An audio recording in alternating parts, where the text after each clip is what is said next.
তো হ্যালো বন্ধুরা, কালকে হচ্ছে সরস্বতী পুজো। তো সরস্বতী পুজোর আগের দিন অনেক টিউশন ছিল।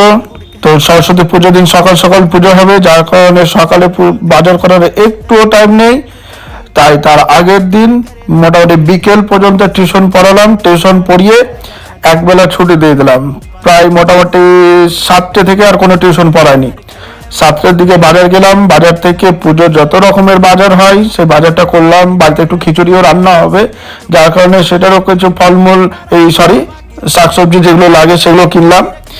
এবং ফলমূল যতগুলো লাগে সব কিনলাম। কিছু বাজার রেখে দিলাম, সকালবেলা করতে হবে, কারণ এখন যে দোকান থেকে জিনিস নেবো সেই দোকান বন্ধ। তা সকালে কিছু যেসব মুদিখানার দোকানে যেসব বাজার করে থাকে, দশভান্ডার বাজার থাকে, সেগুলো সব সকালে করব। বন্ধুরা, আজকে আমাদের বাজার কমপ্লিট। এখন আমরা বাড়ি যাচ্ছি।